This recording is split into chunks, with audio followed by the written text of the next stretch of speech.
ದೇವರು ಒಳ್ಳೆಯವರು, ಒಳ್ಳೆಯದನ್ನೇ ಮಾಡುವವರಾಗಿದ್ದಾರೆ.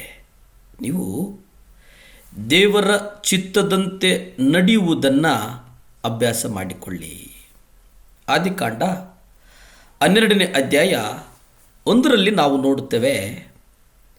ಆಗ ಕರ್ತನು ಅಬ್ರಹಾಮನಿಗೆ, ನೀನು ನಿನ್ನ ದೇಶದೊಳಗಿನಿಂದಲೂ ಬಂಧುಗಳಿಂದಲೂ ನಿನ್ನ ತಂದೆಯ ಮನೆಯಿಂದಲೂ ಹೊರಬಂದು ನಾನು ನಿನಗೆ ತೋರಿಸುವ ದೇಶಕ್ಕೆ ಹೋಗು.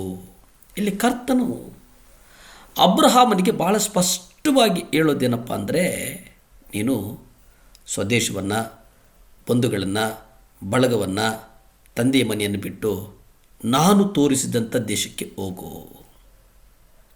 ಇದು ಬಾಬೆಲ್ ನಿವಾಸಿಗಳಿಗೆ ಹಠಾತ್ತಾಗಿ ಆದಂತೆ ಅಬ್ರಹಾಮನಿಗೆ ಆ ವಿಚಾರ ತಟ್ಟನೆ ಹೊಳಿತದೆ. ಅವನು ಊರ್ ಪಟ್ಟಣದಲ್ಲಿ ಸಾಕಷ್ಟು ಸಮಯದಲ್ಲಿ ಜೀವಿಸಿದ್ದೇನೆಂದು ಅವನಿಗನ್ನಿಸ್ತದೆ. ನಾನು ಕಾನಾನ್ ದೇಶಕ್ಕೆ ಹೋಗಿ ಅಲ್ಲಿ ಏನಾದರೂ ಮಾಡಿ ನೋಡುತ್ತೇನೆ ಎಂಬುದಾಗಿ ಹೇಳಲಿಲ್ಲ. ಬದಲಿಗೆ ಅವನು ಕರ್ತನ ಆದೇಶದಿಂದಲೇ ಅವನ ಸ್ಥಳಾಂತರ ನಡೀತದೆ. ಆಗ ಅಬ್ರಹಾಮನಿಗೆ 75 ವರ್ಷ ವಯಸ್ಸಾಗಿರ್ತದೆ. ದೇವರ ಮಾತನ್ನು ಕೇಳುವುದಕ್ಕೆ ಅವನು 75 ವರ್ಷ ಕಾಯಬೇಕಾದ, ಅದು ಸರಿಯೇ. ಆಮೇಲೆ ಬೇರೆ ಸ್ಥಳಕ್ಕೆ ಹೋಗುವುದು ಒಳ್ಳೆಯದು. ಮೋಶೆ ಕುರುಬನಾಗಿ 40 ವರ್ಷ ಕಾದಿದ್ದ. ದೇವರು ಅವನಿಗೆ ತಿಳಿಸಿದಾಗ ಬೇರೆ ಜಾಗಕ್ಕೆ ಹೋದ. ಅವನು ಅಲ್ಲಿ ಸಾಧಿಸಿದ್ದನ್ನು ನೋಡಿ ನಾವು 75 ವರ್ಷ 80 ವರ್ಷ ಕಾಯುವುದು ಕಡ್ಡಾಯ ಎಂಬುದಾಗಿ ನಾನು ಮಾತಾಡ್ತಾ ಇಲ್ಲ. ನಾವು ದೇವರ ಸ್ವರಕ್ಕಾಗಿ ಕಾಯಬೇಕು ಎನ್ನುವುದು ನನ್ನ ಉದ್ದೇಶ.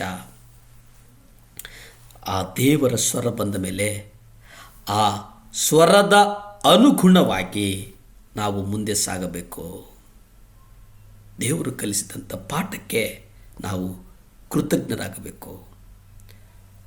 ಮನುಷ್ಯನು ನಿನ್ನನ್ನು ಏನು ಮಾಡುವುದಕ್ಕೆ ಸಾಧ್ಯ ಇಲ್ಲ. ಅನೇಕ ಜನರು ಅನೇಕ ಸಂದರ್ಭಗಳಲ್ಲಿ ದೇವರ ಸ್ವರವನ್ನು ಗ್ರಹಿಸುವುದಕ್ಕೆ ಮರೆತು ಬಿಡುತ್ತಾರೆ.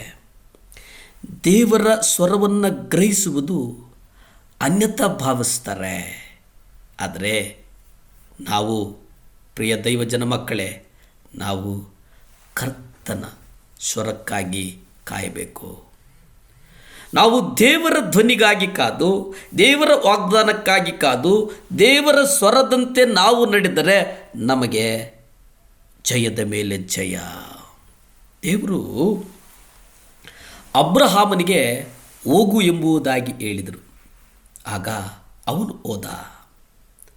ದೇವರು ಮೋಶೆಗೆ ಹೋಗು ಎಂಬುದಾಗಿ ಹೇಳಿದ ತಕ್ಷಣ ಮೋಶೆ ಅಲ್ಲಿಂದ ಪ್ರಯಾಣವನ್ನು ಬೆಳೆಸಿದ. ತಮ್ಮ ಜೀವನದಲ್ಲಿ ಒಂದಷ್ಟು ಕಾರ್ಯ ಸಾಧನೆ ಮಾಡಿದಂಥ ವ್ಯಕ್ತಿಗಳು ಎಂದು ಜನರು ಏನಾದರೂ ಮಾಡಲಿಕ್ಕೆ ಅಲ್ಲಿ ಓಡಾಡ್ತಾರೆ.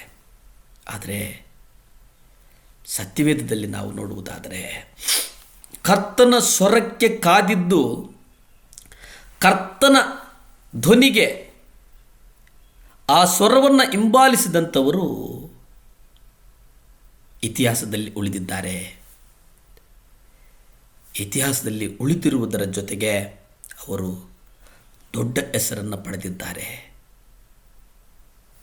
ದೊಡ್ಡ ಹೆಸರನ್ನು ಪಡೆಯುವುದರ ಜೊತೆಗೆ ಅವರು ಶ್ರೇಷ್ಠವಾದ ವ್ಯಕ್ತಿಗಳು ಎಂಬುದಾಗಿ ಇವತ್ತು ನಮ್ಮ ಕಣ್ಣ ಮುಂದೆ ಇದ್ದಾರೆ. ಪ್ರಕಟಣೆ 17-18 ಸಂದೇಶವನ್ನು ನೋಡಿ. ಆದರೆ ಅಬ್ರಹಾಮನು ದೇವರು ಹೋಗು ಎನ್ನುವವರಿಗೆ ಕಾದು ನಿಂತಿದ್ದ. ಅಬ್ರಹಾಮನು ದೇವರ ಚಿತ್ತವಿಲ್ಲದೆ ಮುಂದುವರಿದಾಗ ತೊಂದರೆಗೊಳಗಾಗ್ತಾನೆ. ಆದರೆ ದೇವರು ಕಳಿಸಿದಂಥ ಸ್ಥಳಗಳಲ್ಲಿ ದೇವರು ಅವರನ್ನು ಆಶೀರ್ವದಿಸ್ತಾರೆ. ಪ್ರಾರ್ಥಿಸಿಕೊಳ್ಳೋಣ. ಭೂಮಿ ಆಕಾಶಗಳನ್ನು ಉಂಟು ಮಾಡಿದಂಥ ಸರ್ವಶಕ್ತನಾದಂಥ ದೇವರ ಸ್ತೋತ್ರಪ್ಪ. 7 ಲ್ಯಾಂಪ್ ಚಾನಲ್ ನೋಡ್ತಿರ್ತಕ್ಕಂಥ ಮಕ್ಕಳಿಗಾಗಿ ಪ್ರಾರ್ಥಿಸ್ತೇನೆ ಸ್ವಾಮಿ. ದೇವರೇ, ಒಂದು ಇಮೇಲ್ ಬಂದಿದ್ದೆ ಸ್ವಾಮಿ ಅಪ್ಪ, ಒಬ್ಬ ಹೆಣ್ಣು ಮಗಳಿಗೆ ಸ್ವಾಮಿ ವಿಶೇಷವಾಗಿ ತಲೆ ಕೂದಲು ಉದುರುತ್ತಾ ಇದ್ದೆಪ್ಪ. ಯೇಸುವೆ, ನಿಮ್ಮ ರಕ್ತ ಚೆಲ್ಲಲ್ಪಡಲಿ ಸ್ವಾಮಿ. ಯಾರ್ಯಾರು ಆ ಸಮಸ್ಯೆಯಿಂದ ಬಳಲುತ್ತಾ ಇದ್ದಾರೆ ಯೇಸುವೆ, ನೀವು ಬಿಡುಗಡೆ ಕೊಡಿ ಸ್ವಾಮಿ. ಮಕ್ಕಳನ್ನು ಆಶೀರ್ವದಿಸು. ಯೇಸುವಿನ ನಾಮದಲ್ಲಿ ಬೇಡ್ತೇನೆ ತಂದೆ, ಆಮೆನ್.